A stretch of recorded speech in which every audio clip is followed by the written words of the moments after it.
اب حکومت کو اگر یہ سیٹیں دے دی جاتی ہیں، بہت امپورٹنٹ بات یہ ہے، تو پھر اس کا مطلب ہے کہ حکومت 2/3 اکثریت حاصل کر لیتی ہے اور وہ آئین میں ترمیم کر سکے گی. اور نون لیگ نے یہ ترمیم جو کرنی ہے، ایک کے چیف جسٹس کو لے کے جایا جائے، 3 سال اور دے دیے جائیں، اور ان کی خواہش ہوگی.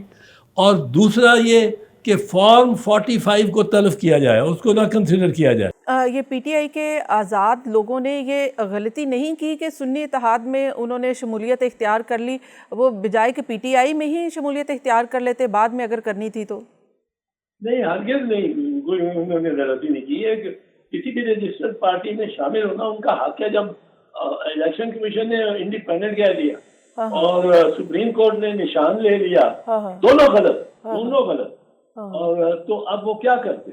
جی صحیح کہہ رہے ہیں. اچھا، اب ایسا لگ رہا ہے جو دونوں طرف سے دلائل آ رہے ہیں کہ الیکشن کمیشن نے ایک فیصلہ کر دیا اور وہ کہتا ہے کہ وہ آئین اور قانون کے مطابق ہے، گو کہ 2018 میں باپ پارٹی کو انہوں نے وہ نشستیں دی، وہ کہتے ہیں وہ ہمارا فیصلہ غلط تھا.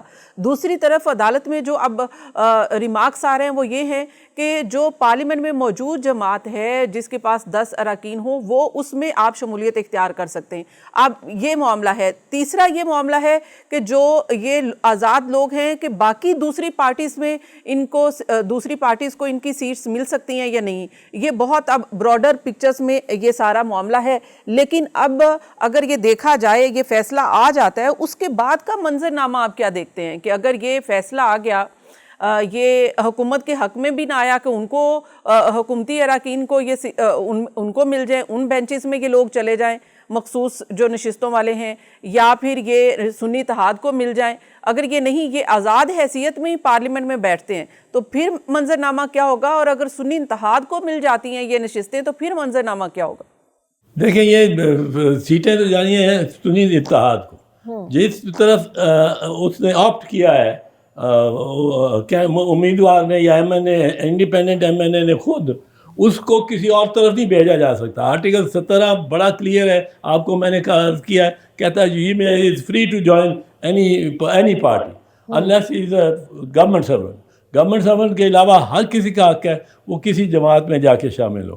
یہ تو مجبور نہیں کر سکتے کہ آپ کو ہم اس پارٹی کی طرف لے کے جائیں گے یا اس پارٹی کی طرف، یا گنتی نہیں آپ کی کریں گے. یہ تو انتہائی ڈٹائی کر رہی ہے الیکشن کمیشن، اور سپریم کورٹ کا بھی فیصلہ اس میں درست نہیں ہے. پر یہ چیز واضح رہنی چاہیے. اگر یہ جو ہیں چیف جسٹس صاحب، یہ جس طرح انہوں نے یہ پچھلے دن کارروائی چلائی ہے، اگر یہ سیٹیں، ان کا خواہش جو ہے وہ یہی ہے کہ یہ سیٹیں سنی اتحاد کو نہ جائیں، کیوں، اور پی ٹی آئی کو بھی نہ جائیں، کیونکہ یہ سیٹیں جو ہیں یہ بس اللہ کی دین ہے، اور یہ میں گورنمنٹ کو دے دوں. اب حکومت کو اگر یہ سیٹیں دے دی جاتی ہیں، بہت امپورٹنٹ بات یہ ہے، تو پھر اس کا مطلب ہے کہ حکومت 2/3 اکثریت حاصل کر لیتی ہے اور وہ آئین میں ترمیم کر سکے گی. اور نون لیگ نے یہ ترمیم جو کرنی ہے، ایک کے چیف جسٹس کو لے کے جایا جائے، 3 سال اور دے دیے جائیں، اور ان کی خواہش ہوگی. اور دوسرا یہ کہ فارم 45 کو تلف کیا جائے، اس کو نہ کنسیڈر کیا جائے اگر وہ کینڈیڈیٹ اس کو تسلیم ہی نہیں کرتا خود. تو یہ چیزیں دو، تو فارم 45 تو ان کے گلے میں گھنٹی بندھی ہوئی ہے. اور ہر ایم این اے جو پنجاب سے ایم این اے منتخب ہوا ہے وہ نون لیگ کا، اس کے گھر میں سامنے والے صحن میں ایک لاش گڑی ہوئی، اور اس لاش کو نکالنا کام ہے اب اپوزیشن کا.